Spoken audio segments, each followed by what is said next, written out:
A partir de agora, pela Rádio Brasil Espírita, Evangelho no Lar.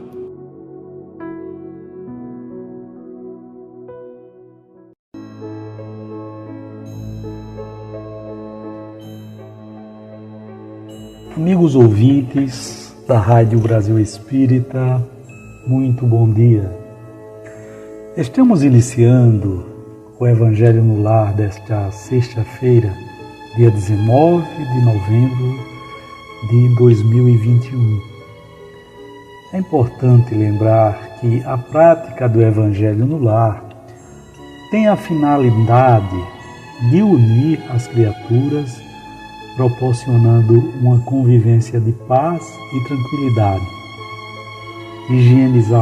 higienizar o lar com nossos pensamentos e sentimentos elevados, permitindo o auxílio dos mensageiros do bem, além de outros benefícios. Para a preparação do ambiente, vamos ler do livro Pão Nosso, o capítulo 11, o bem incansável. Capítulo 11, o bem é incansável. E vós, irmãos, não vos canseis de fazer o bem. Paulo, segundo Tessalonicenses, capítulo 3, versículo 13. É muito comum encontrarmos pessoas que se declaram cansadas de praticar o bem. Estejamos, contudo, convictos de que semelhantes alegações não procedem de fonte pura. Somente aqueles que visam a determinadas vantagens aos interesses particularistas na zona do imediatismo adquirem o tédio vizinho da desesperação, quando não podem atender a propósitos egoísticos. É indispensável muita prudência quando essa ou aquela circunstância nos induz a refletir nos males que nos assaltam depois do bem que julgamos haver semeado ou nutrido. O aprendiz sincero não ignora que Jesus exerce o seu ministério de amor sem exaurir-se desde o princípio da organização planetária. Relativamente aos nossos casos pessoais, muita vez terá o Mestre sentido o espinho de nossa ingratidão, identificando-nos o recuo ao trabalho da nossa própria iluminação. Todavia, nem mesmo verificando-nos os desvios voluntários e criminosos, jamais se esgotou a paciência do Cristo, que nos corrige amando e tolera edificando, abrindo-nos misericordiosos braços para a atividade renovadora.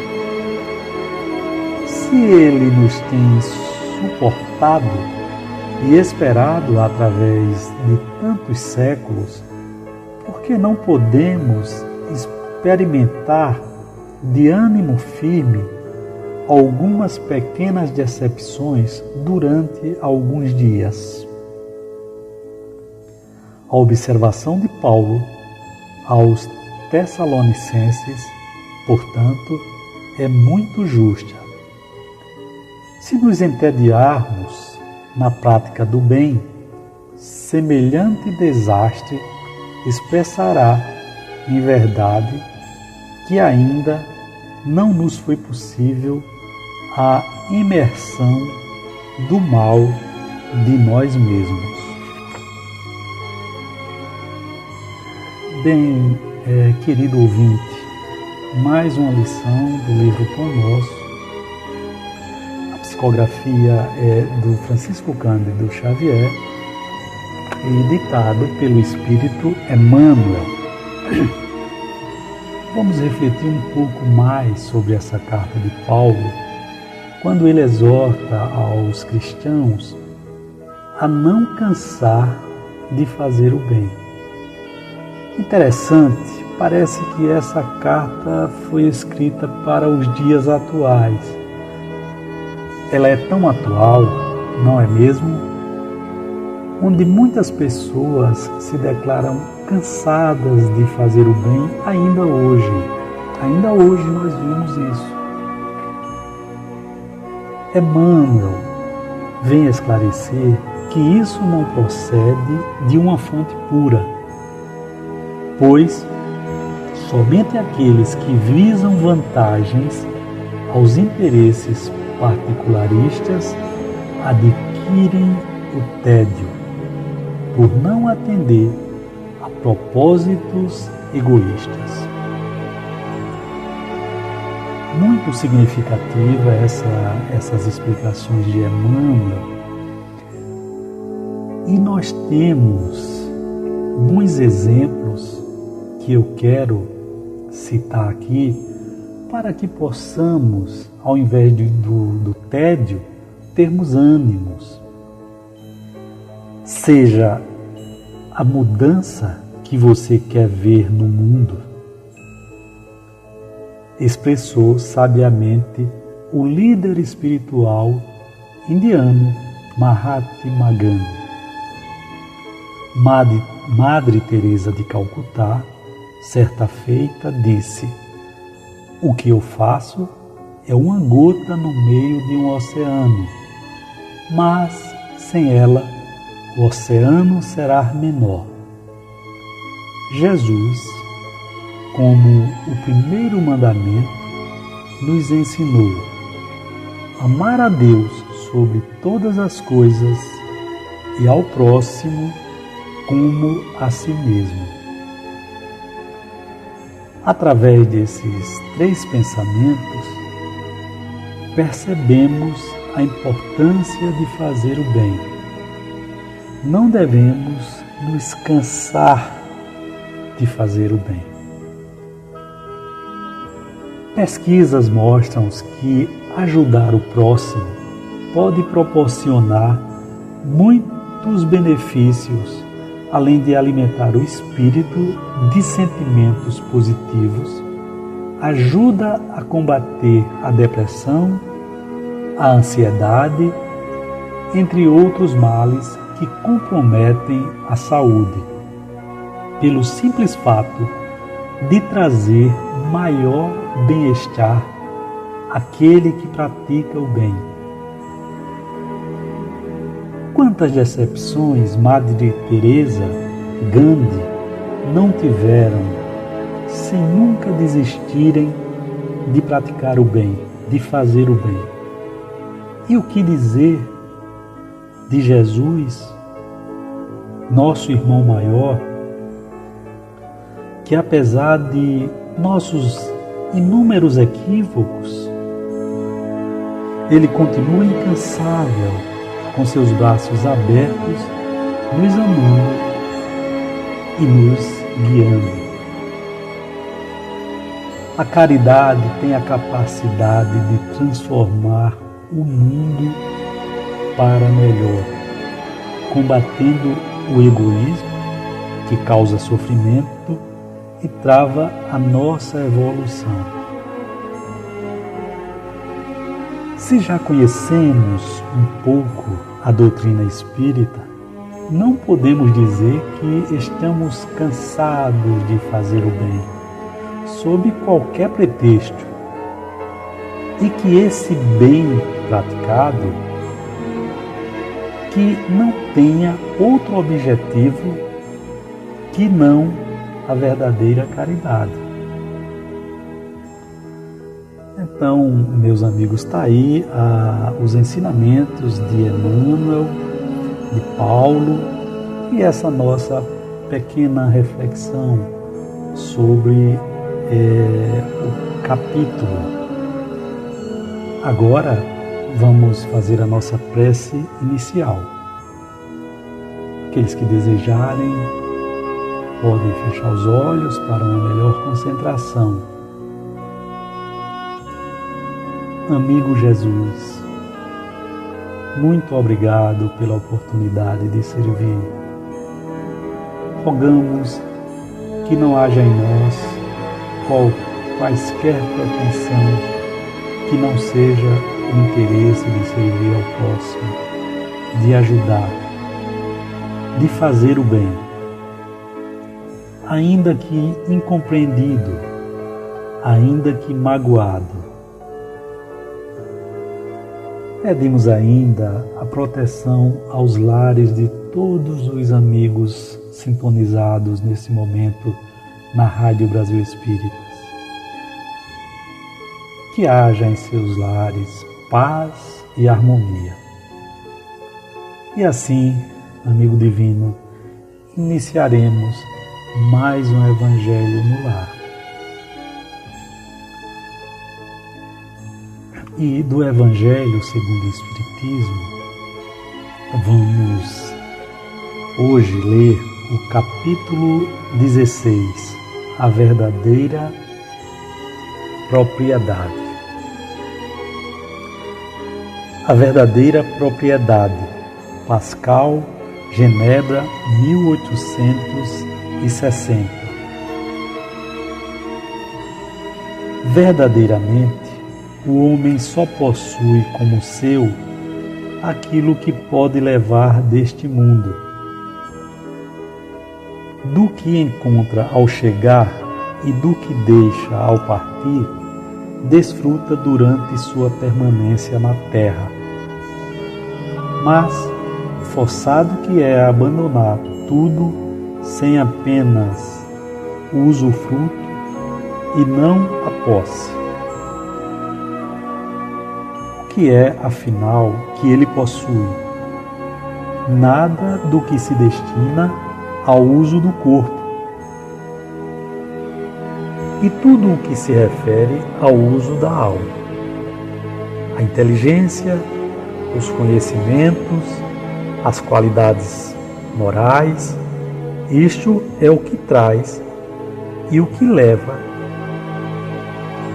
E que ninguém tem o poder de lhe tirar.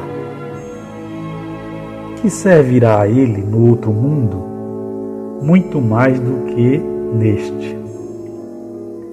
Dependerá dele ser mais rico em sua partida do que quando chegou, visto que, do que tiver adquirido em bens morais, resultará a sua posição futura. Quando um homem viaja para um país distante, arruma sua bagagem de acordo com o uso daquele país. Não carrega o que lhe será inútil. Fazei, pois, o mesmo em relação à vida futura, e fazei provisões de tudo o que poderá vos servir lá. Ao viajante que chega a uma estalagem é dado um bom alojamento, se puder pagar. Aquele que tem pouca coisa é dado um pior. Quanto àquele que nada tem, é deixado ao relento. Assim acontece ao homem quando chega no mundo dos espíritos. O lugar para onde irá depende de suas posses, mas não é como o ouro que pode pagar. Ninguém irá perguntar-lhe quanto tinhas na terra, que posição ocupavas, eras príncipe ou operário? Mas pergunta, o que trazes? Não será computado nem o valor de seus bens, nem o de seus títulos, mas sim a soma de suas virtudes.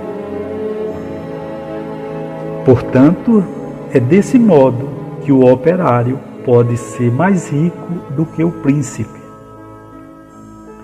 Em vão alegará o homem que antes de sua partida pagou sua entrada no outro mundo com ouro, pois terá como resposta: os lugares daqui não são comprados, são obtidos pelo bem que se fez.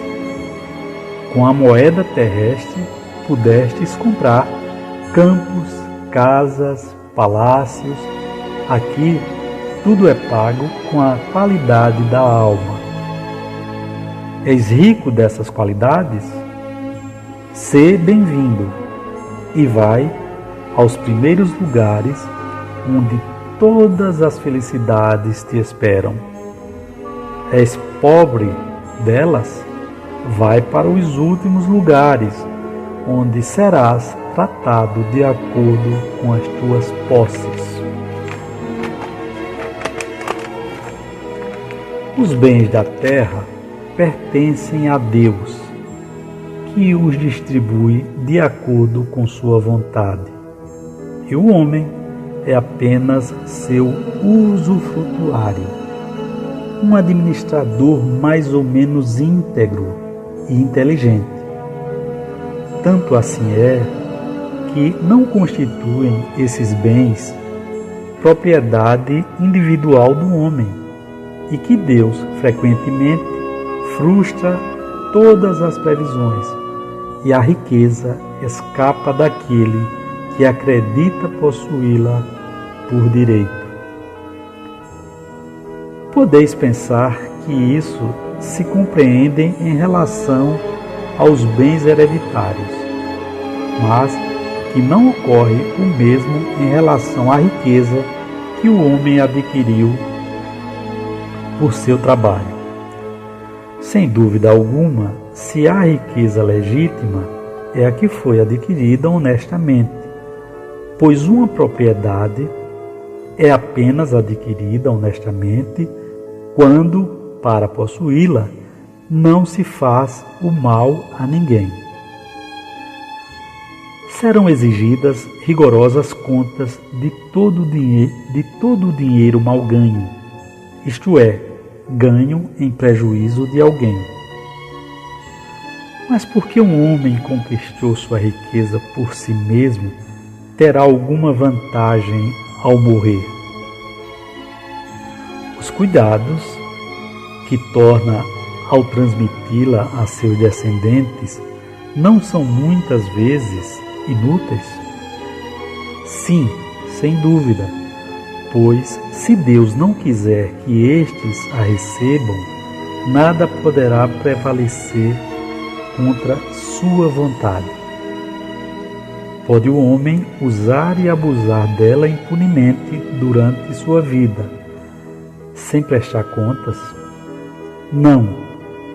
Permitindo-lhe adquiri-la, Deus pôde querer recompensá-lo durante esta vida, por seus esforços, coragem e perseverança. Se a utilizar para servir apenas à satisfação de seus sentidos ou de seu orgulho, se ela se torna um motivo de queda em suas mãos, melhor seria não a ter possuído, pois perde o que ganhou e ainda anula todo o mérito de seu trabalho. E quando chegar à terra, Deus lhe dirá que já recebeu sua recompensa. Bem, meus amigos, o título A Verdadeira Propriedade, de Pascal em Genebra, em 1860, essa mensagem, por sinal, muito interessante, porque fala da propriedade legítima e legalmente adquirida por meio do trabalho honesto. E até a propriedade do próprio corpo físico, observa Pascal. É apenas uma propriedade relativa, tanto propriedade material adquirida através do trabalho, quanto também com relação ao próprio corpo físico. O homem não é dono de forma absoluta nem do seu próprio corpo, vejam vocês, nem dos bens que ele conquistou legitimamente. Ele é apenas o usuário, digamos assim, que deve prestar contas a Deus do uso que ele dá a esses bens, que recebeu por oportunidade de sua reencarnação. Vale lembrar também que o Espiritismo ensina que não podemos destruir o próprio corpo por não sermos donos absolutos dele. Assim, o suicídio, a eutanásia, qualquer forma de destruir o corpo fere e contraria as leis de Deus, que são as leis naturais. Somos apenas os usuários e temos que prestar contas ao único proprietário, pleno e absoluto do nosso corpo, que é Deus. Então não temos o direito de atentar contra a nossa própria vida. Igualmente, o aborto é considerado uma violação da lei de Deus. Qualquer atentado à vida não está de acordo com essas leis. Quanto à propriedade material relativa aos bens, mesmo que conquistado de forma legítima, teremos que prestar contas a Deus de todo o uso que façamos desses recursos. Por isso, Pascal vem falar dessa propriedade relativa, não absoluta. O homem não tem posse plena ou real, mesmo quando adquire legitimamente. Tudo pertence a Deus. Então, o que teríamos como propriedade verdadeira e absoluta, já que não somos proprietários plenos nem dos bens materiais e sequer do nosso corpo? Essa é a questão central do texto de Pascal. E por isso mesmo, Kardec a intitulou de A Verdadeira Propriedade. E qual a nossa verdadeira propriedade? O que nos pertence de fato? O que é absolutamente nosso? E Pascal vai explicar. Nada que é do uso do corpo, mas tudo que é de uso da alma. E ele vai deixar claro a inteligência, os conhecimentos, as qualidades morais conquistadas por nós. Estas são de posse absoluta e ninguém consegue tirá-la de nós. Ele é o único dono de tudo aquilo que constitui os verdadeiros valores da alma. Por isso que o homem deve usar os bens materiais e o próprio corpo para adquirir esses valores da alma. O corpo, os bens materiais conquistados, são apenas meios para que ele, o homem, nós, conquistemos esses valores da alma. E depois, então, de definir a maneira extraordinária que fez esse conceito, depois que ele definiu esse conceito de verdadeira propriedade, o espírito Pascal ainda usa uma metáfora importante, que é a metáfora da viagem. Uma pessoa, quando vai viajar para algum lugar, ela deve se preocupar com os valores que vão garantir naquele lugar uma vida em boas condições. Ele usa uma figura do homem que viaja para um país estrangeiro. Esse homem deve buscar bens e recursos que possam garantir uma vida feliz lá, não é? Uma vida rica nesse lugar para onde ele foi. Lembra ainda que todos nós vamos fazer uma viagem obrigatória, da qual não temos como escapar, que é a viagem da morte. Todos nós vamos voltar ao mundo espiritual. Então, se eu voltar a esse mundo, se essa viagem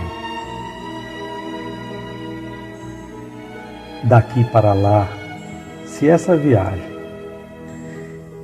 que é obrigatória daqui para lá, diz Pascal, tenho que me preocupar com uma situação que vou ter lá. Voltarei mais rico do que quando saí de lá para reencarnar, ou voltarei tão pobre quanto era quando saí? Então Pascal faz esse questionamento, é uma pergunta, ele faz essa pergunta. E ele mesmo responde, dizendo que é preciso chegar lá com as riquezas conquistadas aqui na Terra pelo uso dos recursos materiais conquistados do corpo físico que Deus nos deu e de todas as condições materiais que a sociedade nos colocou à disposição. Em último caso, Deus é que nos concedeu esse empréstimo, vamos dizer assim. Tudo isso nada mais é do que o meio fornecido por Deus para a nossa conquista dos valores da alma. Quanto a esses bens da alma, somos o único responsável por suas conquistas.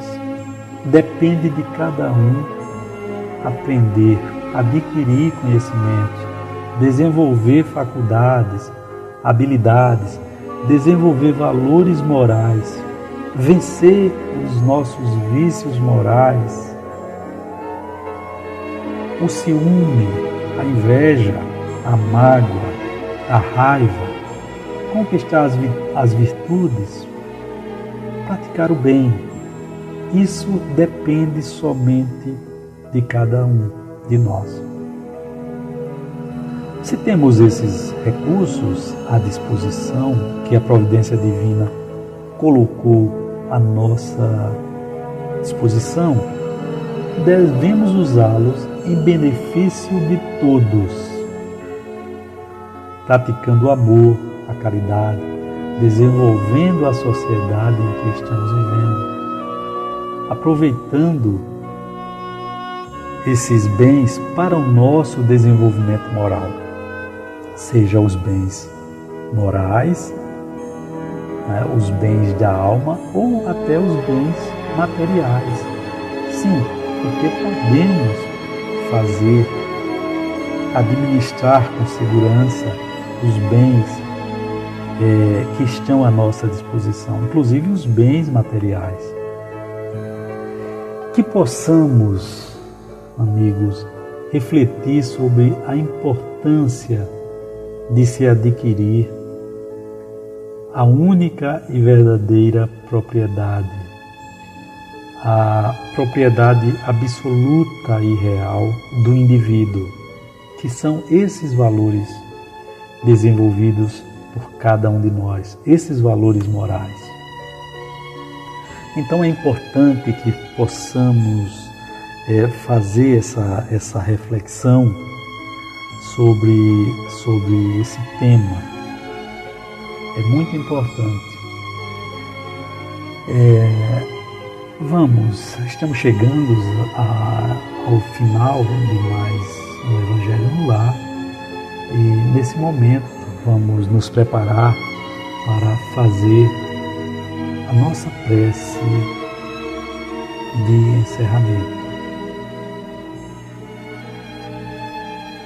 Senhor Jesus, agradecemos mais uma vez pela realização do Evangelho no Lar.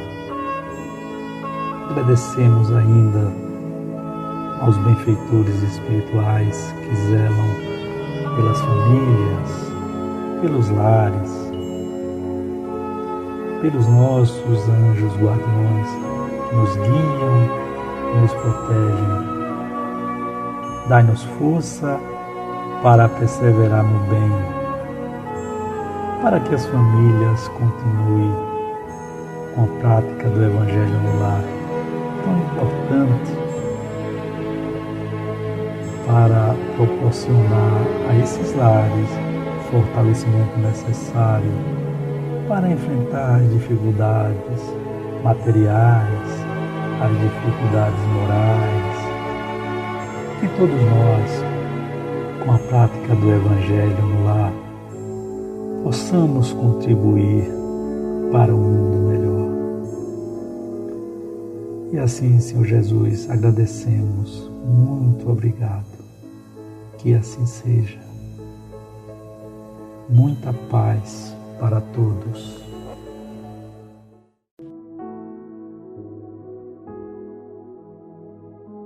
Você escutou pela Rádio Brasil Espírita Evangelho no Lar.